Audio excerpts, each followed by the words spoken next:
Good evening, I'm Riley King, and welcome to WRMK News with Riley King right here on WRMK News Radio. It's Monday, October 28th, 2024. We got a jam-packed broadcast to get to this evening, so let's begin right now. First up, Manchester Police Chief to retire later this year. The police chief of New Hampshire's largest city announced Monday that he plans to retire next month. Manchester Police Chief Alan Oldenburg has spent more than 20 years on the Manchester Police Force, working on some of its biggest cases. Oldenburg said that now is the right time for change for him, his family, and the department. He said he became a police officer and it was his childhood dream. And he got his start in law enforcement in 1998 with the Goffstown Police Department.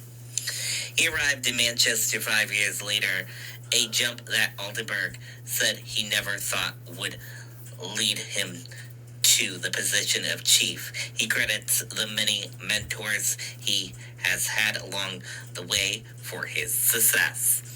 Oldenburg has worked hundreds of cases over the years, but said two in particular will stick with him beyond retirement.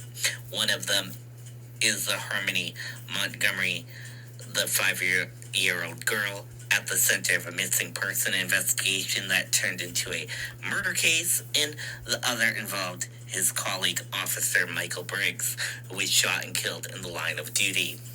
I worked midnights with Mike, Oldenburg said. He was on the bikes, but I went to hundreds of calls with him. So that will stay with me, as it should. His memory, what he meant to us in the police department. Oldenburg's last day will be on November 29th.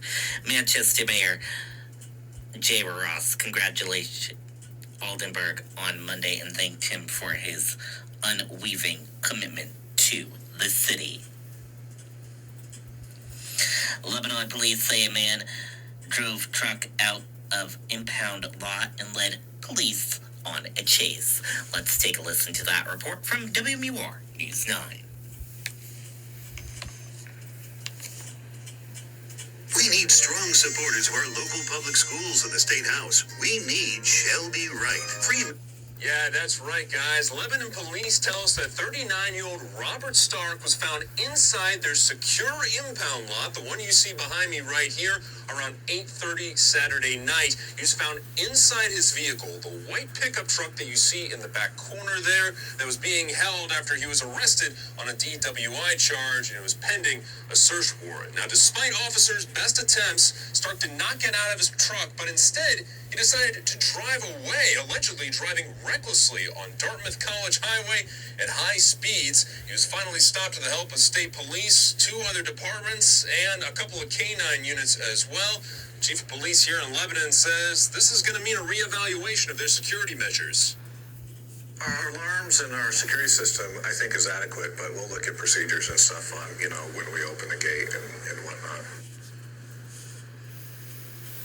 Now, Stark did have an arraignment today. He's charged with 2 felonies and 2 misdemeanors, and that's all that's on his record, guys. He also has other charges pending in other parts of the state.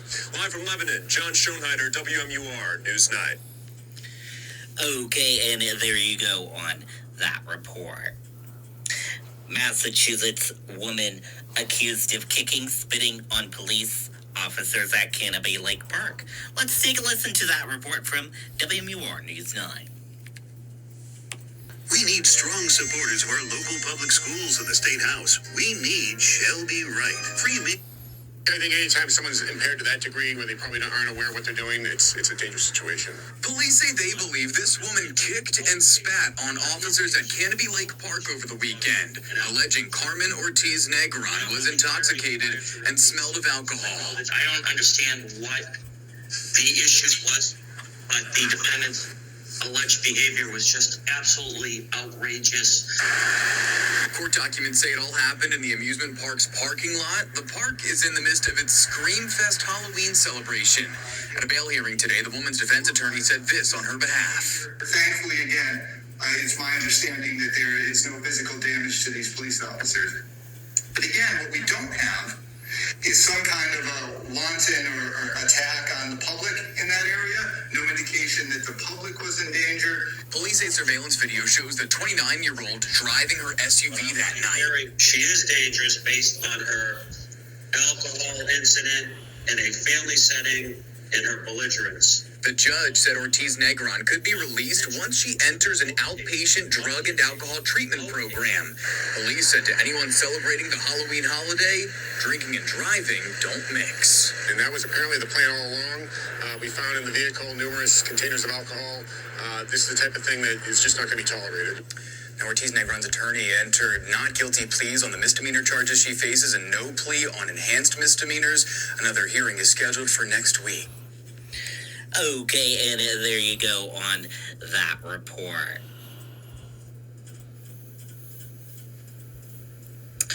Man charged with attempted murder after a Concord shooting. Let's take a listen to that report from WMUR News 9.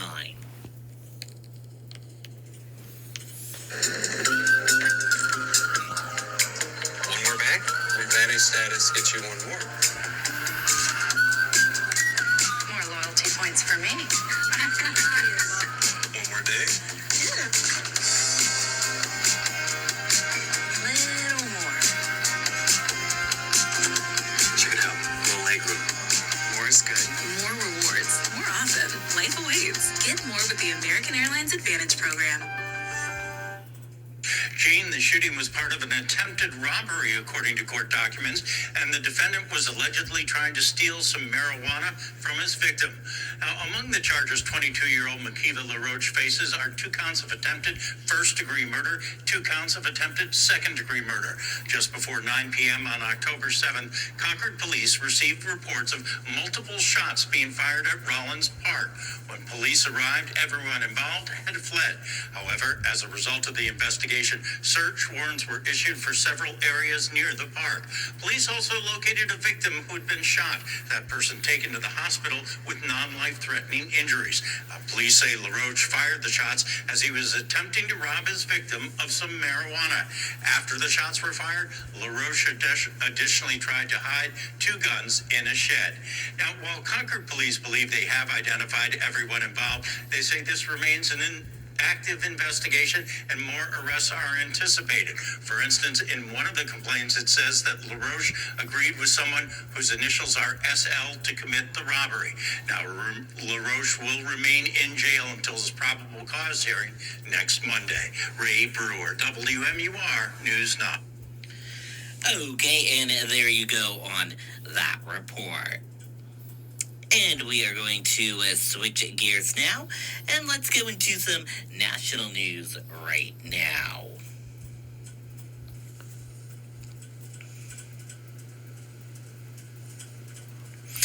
And in your national news, Kamala Harris to make final push for battleground in Michigan. Let's take a listen to that report from NBC News.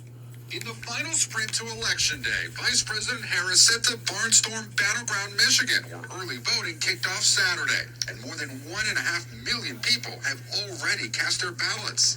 Harris rallying in the state on Saturday, joined for the first time on the campaign trail by Michelle Obama, the former First Lady, addressing voters, especially men, with a message on reproductive rights. I recognize that there are a lot of angry, disillusioned people out there. If we don't get this election right, your wife, your daughter, your mother, we as women will become collateral damage to your rage. So are you as men prepared to look into the eyes of the women and children you love and tell them that you supported this assault on our safety? The Harris campaign continuing that focus after a massive rally Friday in Ruby Red, Texas, with superstar Beyonce. We must vote. We need you. It's time to sing a new song.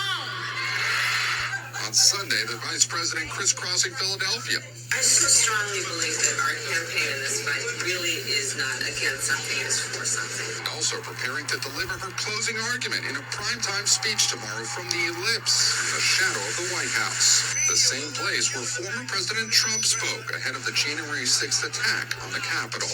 He is full of dark language that is about retribution and revenge. And so the American people have a choice. It's either going to be that or it'll be me there, focused on my to-do list. Meanwhile, the White House says President Biden will vote early today in Delaware as he continues a more low-profile campaign role on behalf of his vice president. All right, Gabe Gutierrez for us there at the White House. Gabe, thank you. Okay, and there you go on that report. We're going to switch gears now, and let's go into weather right now.